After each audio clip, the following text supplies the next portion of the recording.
Professor K Nageswara గారి విశ్లేషణ చూద్దాం. Good evening sir. Good evening sir. చాలామంది ఎగ్జిట్ పోల్స్ను ఫాలో అయ్యారు. ఎన్డీఏ రావచ్చు అనేటటువంటి అంచనాలు అయితే అందరిలోనూ కనిపించింది.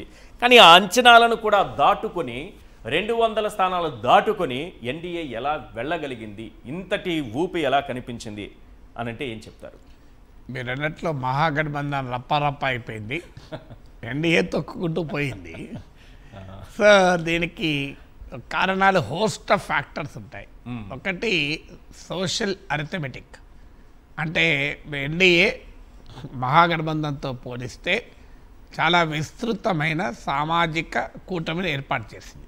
అంటే బీహార్ అంటేనే కులాల రాజకీయం కనుక ఎక్కువ కులాల్ని, అంటే అప్పర్ కాస్ట్ నుంచి మొదలుకొని దళితుల వరకు ఒక బ్రాడ్ సోషల్ కోయలిషన్ను నిర్మించగలిగింది. రెండవది పొలిటికల్ ఇన్కంబెన్సీ ఎన్డీఏ ఎదుర్కొంది, కానీ సోషల్ ఇన్కంబెన్సీ మహాగఠబంధన్ ఎదుర్కొంది. చాలామంది మనం ఇన్కంబెన్సీని ఒకటిగానే చూస్తాం. పొలిటికల్ ఇన్కంబెన్సీ వేరు, సోషల్ ఇన్కంబెన్సీ వేరు. పొలిటికల్ ఇన్కంబెన్సీ అంటే ప్రభుత్వం పట్ల అసంతృప్తి, వ్యతిరేకత వ్యక్తమైంది. కానీ సోషల్ ఇన్కంబెన్సీ చాలా స్ట్రాంగ్గా మహాగఠబంధన్. అదేంటంటే యాదవ్ డామినేషన్ ఎప్పుడైతే ఉన్నదో బీహార్లో నాన్ యాదవ్లు చాలా వ్యతిరేకం. అందుకే అక్కడ మోస్ట్ బ్యాక్వర్డ్ కాస్ట్ ఎంబీసీ అనే ఐడెంటిటీ ఎమర్జ్ అయి నితీష్ కుమార్ బలమైన నాయకుడయ్యాడు. ఇప్పుడు మన దగ్గర బీసీ రాజకీయాలు ఉంటాయి, ఎంబీసీ రాజకీయాలు చాలా వీక్. కానీ బీహార్లో యాదవ్లు 14% ఉంటే 36% మోస్ట్ బ్యాక్వర్డ్ కాస్ట్ ఉంటాడు. సో ఎప్పుడైతే యాదవుల డామినేషన్ గ్రామీణ ప్రాంతాల్లో పెరిగిందో, అందులో లాలూ యాదవ్ ఫినామినన్ వచ్చాక మరింత బలపడిందో, దానికి కౌంటర్గా సోషల్ కన్సాలిడేషన్ ఎంబీసీ ఫ్యాక్టర్ ఇప్పటికీ లైవ్లో ఉంది. అది నితీష్ కుమారే నాయకుడు. ఈ ఎంబీసీలను అట్రాక్ట్ చేస్తానికి మీకు అఖిలేష్ యాదవ్ ఉత్తరప్రదేశ్లో పీడీఏ, పిచడే, దళిత్, ఆదివాసీ, అల్పసంఖ్యాకని మొదలుపెట్టాడు. ఆయన కొంత విజయం సాధించాడు 2024 ఎలక్షన్స్లో. అంటే యాదవులకు టికెట్లు ఇవ్వకుండా నాన్ యాదవులకు కూడా ఎక్కువ సీట్లు ఇచ్చారు. కానీ ఇక్కడికి వచ్చే వరకు అది సాధ్యం కాలేదు ఆర్జేడీకి. ఎందుకంటే అదే చేస్తే ఉన్న 50 యాదవ్ ఓట్లు పోయేటట్టున్నాయి. అందుకే మోర్ దెన్ 50 సీట్లు యాదవ్లకి ఇచ్చాడు ఇక్కడ ఆర్జేడీ. సో తేజస్వి యాదవ్ను చీఫ్ మినిస్టర్గా ప్రకటించారు. దీంతో నాన్ యాదవ్ ఓబీసీస్ 36%గా ఉన్న మోస్ట్ బ్యాక్వర్డ్ కాస్ట్లో బలమైన సోషల్ యాంటీ ఇన్కంబెన్సీ ఏర్పడింది. అంటే మోడీ జంగల్ రాజన్ చేసిన ప్రచారంతో కనెక్ట్ అయ్యారు. అంటే లాలూ అధికారంలోకి వస్తే యాదవ్ల ఆధిపత్యం ఉంటుంది అని. ఇది బలంగా నాన్ యాదవ్ కన్సాలిడేషన్ కారణమైంది. వాస్తవంగా తేజస్వి యాదవ్ ప్రయత్నం చేశాడు. మణిక్ కుమార్ మండల్ అని ఎంబీసీ కాస్ట్ తన ఆర్జేడీ ప్రెసిడెంట్గా, స్టేట్ ప్రెసిడెంట్గా నియమించాడు. అలాగే ముఖేష్ సహాని, నిషాద్ అండ్ మల్లా కమ్యూనిటీ అంటారు. మన దగ్గర గంగపుత్రులు, పల్లెకారులు, మత్స్యకారులు అంటారు. సో గంగా నది తీరం ప్రాంతం వెంబడి ఉంటారు వీళ్ళందరూ. వీళ్ళు ఏంటంటే వాటర్తో లింక్ అయి ఉన్న పనులు చేస్తారు. అంటే మత్స్యకారులకు కావచ్చు, పడవ నడిపే వాళ్ళకి కావచ్చు, నావికులకు కావచ్చు, వాటర్ ట్రాన్స్పోర్ట్ చేసే వాళ్ళు కావచ్చు. వీళ్ళందరినీ ఒక బ్రాడ్ గ్రూప్గా నిషాద్ అంటారు. అందులో మల్లా, కేవత్, సహాని అని ఉంటారు. వాళ్ళ నాయకుడైన ముఖేష్ సహానీని వికాస్శీల్ ఇన్సాన్ పార్టీ నాయకుడిని డిప్యూటీ చీఫ్ మినిస్టర్గా ప్రకటించాడు. అలా ఐపీ గుప్తాని, ఇండియన్ ఇంక్లూజివ్ పార్టీ, తత్వ, తంతి అని ఇదో కమ్యూనిటీస్ ఉంటాయి. ఈ నాయకుని కూడా మరో డిప్యూటీ చీఫ్ మినిస్టర్ ప్రకటించాడు. కానీ ఇవేమీ ఫలించలేదు. ఎందుకంటే యాదవ్ డామినేషన్ అనే ఫ్యాక్టర్, అంటే నితీష్ కుమార్ ప్రభుత్వం పైన ఉన్న పొలిటికల్ ఇన్కంబెన్సీని కాస్త ఆర్జేడీ పైన ఉన్న సోషల్ ఇన్కంబెన్సీ డామినేట్ చేసి పడేసింది. దాంతో ఎన్డీఏ ఆ పొలిటికల్ ఇన్కంబెన్సీని ఓవర్కమ్ చేయగలిగింది. మూడవది ముస్లిం యాదవ్ పాలిటిక్స్ ఆర్జేడీ నడిపితే ముస్లిం పాలిటిక్స్ను డివైడ్ చేయగలిగింది ఎన్డీఏ. ఎన్డీఏకి డివైడ్ చేయగలిగింది అంటే డివైడ్ అయింది. ఓవైసీ ఫ్యాక్టర్ ఒకవైపు, ప్రశాంత్ కిషోర్ ఫ్యాక్టర్ మరోవైపు, మరీ ముఖ్యంగా నితీష్ కుమార్ పాస్మండా ముస్లింలను, అంటే ఈ 36% ఎంబీసీలో 10% ముస్లిం ఓబీసీస్ వాళ్ళ ఎంబీసీస్. సో ఆ ముస్లిం ఫ్యాక్టర్ డివైడ్ చేశారు. అలాగే మా యాదవ్లలో నేను ఇంతకుముందు చెప్పినట్టు నాన్ యాదవ్ కన్సాలిడేషన్ జరిగింది. ముస్లిం ఫ్యాక్టర్ను కౌంటర్ చేస్తూ హిందూ కన్సాలిడేషన్ కూడా బలంగా జరిగింది బీజేపీ వచ్చాక. అందుకే మీరు గమనించండి, ఇప్పుడు మీరు ఇనిషియల్గా కూడా లెక్కలు చెప్పారు. బీజేపీ సీట్లు పెరుగుతూనే ఉన్నాయి. మీకు ఈవెన్ లాస్ట్ ఫ్యూ ఎలక్షన్స్ తీసుకున్నా బీజేపీ టాలీ కంటిన్యూస్గా పెరుగుతుంది. కారణం ఏంటంటే Muslim vote bank politics RJD జరిపితే దానికి కౌంటర్గా మీకు హిందూ కన్సాలిడేషన్ బీజేపీ చేయగలిగింది. యూపీలో ములాయం సింగ్ యాదవ్ ముస్లిం పాలిటిక్స్ నడిపితే కౌంటర్గా బీజేపీ పెరిగింది. సో ఎక్కడైనా ముస్లిం కన్సాలిడేషన్ జరిగితే మెజార్టీ కన్సాలిడేషన్ బీజేపీ చేయగలిగింది. అందువల్ల మహాగఠబంధన్కు ప్లస్గా ఉన్న వాటిని అన్నింటినీ రప్పరప్ప అనిపించగలిగింది ఏంటి? ఇది మహాగఠబంధన్ ఇంతటి ఘోర పరాజయం వెనుక ఈ రెండు పార్టీని తీసుకున్నాం సార్. ఇంతకుముందు నేను స్ట్రైక్ రేట్ చెప్పాను, స్వింగ్ కూడా చెప్పాను. ఆర్జేడీ కాంగ్రెస్ ఎవరి పాత్ర ఎంత అంటే చెప్తాను. అంటే 2020లో కూడా ఆర్జేడీ మచ్ బెటర్ పర్ఫార్మెన్స్ చూపింది. కాంగ్రెస్ బాగా దెబ్బతిన్నది అప్పుడు. ఇప్పుడు కాంగ్రెస్ ఇంకా ఎక్కువ దెబ్బతిన్నది, కానీ ఆర్జేడీ కూడా కొంత దెబ్బతిన్నది. ఇప్పుడు లాస్ట్ ఎలక్షన్ స్ట్రైక్ రేట్లు చూస్తే మీ 2020లో హైయెస్ట్ లెఫ్ట్కు ఉండే, అంటే స్ట్రైక్ రేట్ అంటే ఎన్ని సీట్లు పోటీ చేస్తే ఎన్ని గెలిచారు, కరెక్ట్. హైయెస్ట్గా లెఫ్ట్ ఉండే. అలాగే సెకండ్ ప్లేస్లో ఆర్జేడీ ఉండే, థర్డ్ ప్లేస్లో కాంగ్రెస్ ఉండే. ఈసారి అందరూ దెబ్బతిన్నారు, అందులో కాంగ్రెస్ కూడా బాగా దెబ్బతిన్నది. తలా పాపం తిలా పిడికని అన్నట్లు ఓవరాల్గా అందరూ లాగారు, అందులో ఆర్జేడీతో సహా. అందులో కాంగ్రెస్ పార్టీకి బేస్ లేదు, అంటే పునాది లేకుండా గోడలు కడదామని రాహుల్ గాంధీ చూశాడు. అది క్లియర్ సక్సెస్ కాలే.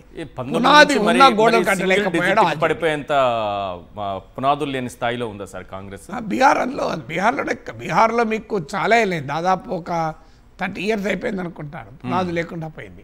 చాలా రాష్ట్రాల్లో రాహుల్ గాంధీ ఈ ఓట్ చోరు లేకపోతే ఎస్ఐఆర్ వీటిపైన గట్టిగా అక్కడ తిరిగారు కదా. అంటే అసలు ఓట్ చోరీ, కాంగ్రెస్ పార్టీ ఓటే కోల్పోయినాక ఓట్ చోరీ ఏం చేస్తుంది?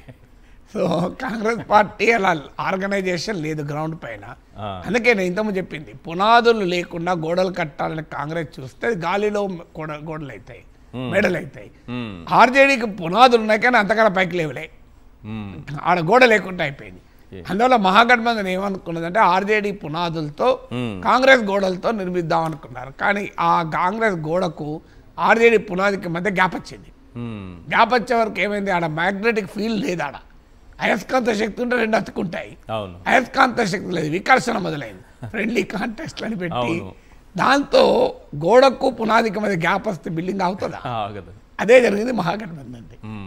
సార్ ఇది బీహార్ అసెంబ్లీ ఎన్నికల ఫలితాలు ఒకసారి రాహుల్ గాంధీ లీడర్షిప్ని ఏమన్నా క్వశ్చన్ చేసేటట్టు కనిపిస్తోంది సార్? అంటే రాహుల్ గాంధీ లీడర్షిప్ను కొత్తగా క్వశ్చన్ చేయాల్సిన అవసరం ఏం లేదు కదా. సో ఆల్రెడీ క్వశ్చన్ అవుతూనే ఉన్నది. కాస్త 2024 ఎలక్షన్స్లో రాహుల్ గాంధీ బెటర్ పర్ఫార్మెన్స్ చూపెట్టగలిగాడు. సో మీకు భారత్ జోడో తర్వాత కన్సిస్టెంట్గా బెటర్ పర్ఫార్మెన్స్ చూపెట్టాడు. వాస్తవంగా బీహార్లో మహాగఠబంధన్ రాహుల్ వర్సెస్ మోడీ అనే ఫ్యాక్టర్ వస్తే తమకు నష్టం జరుగుతుంది అని ముందే గుర్తించింది. గుర్తించి ఓట్ అధికార యాత్ర తర్వాత నియర్లీ 40 days వరకు రాహుల్ గాంధీ లేడు. కొలంబియా అట్లా విదేశీ పర్యటనలో ఉన్నాడు. తేజస్వి యాదవ్కు నాయకత్వం ఇచ్చేశారు. ఈవెన్ ముఖ్యమంత్రి అభ్యర్థిగా కూడా తేజస్విని ప్రకటించారు.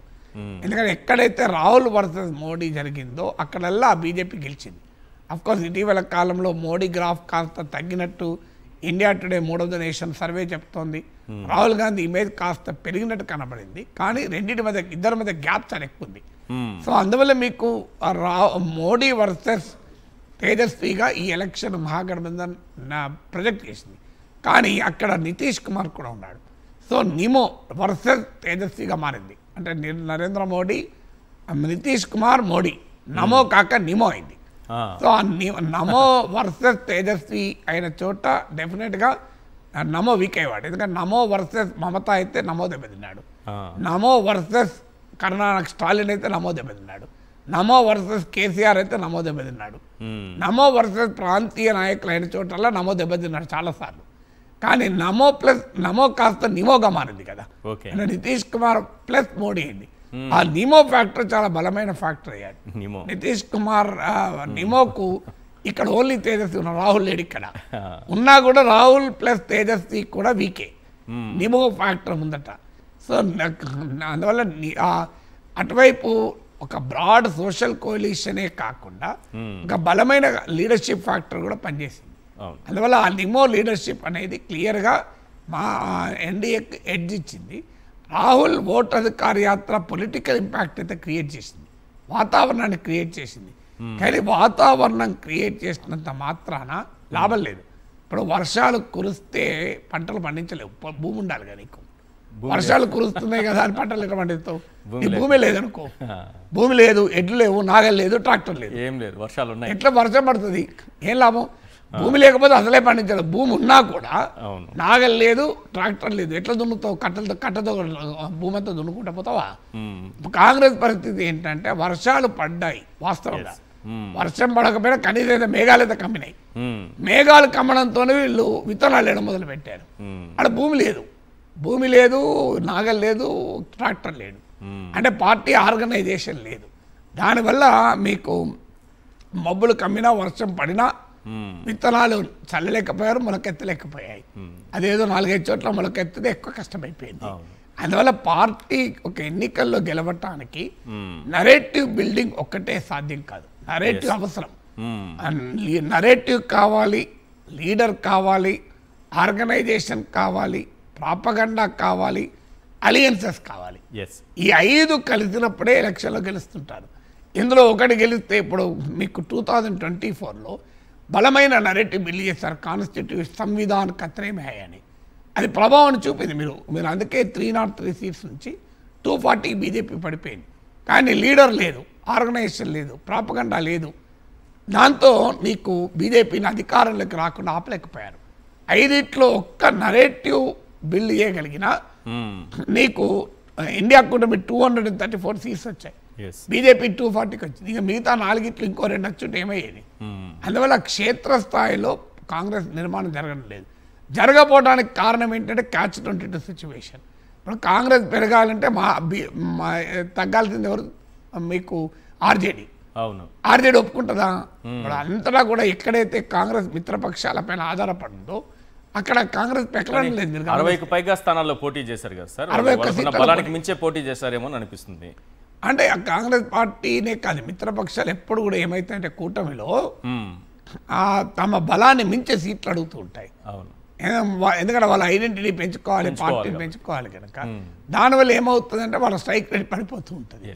సో అందువల్ల కాంగ్రెస్ పార్టీకి ఏంటంటే రాహుల్ గాంధీ ఓటు అధికార యాత్ర వల్ల వచ్చినటువంటి ఊపు తమకు ఓట్లుగా మారుతాయి అనే బార్గెనింగ్ చిప్తో ఎక్కువ సీట్లు అడిగింది.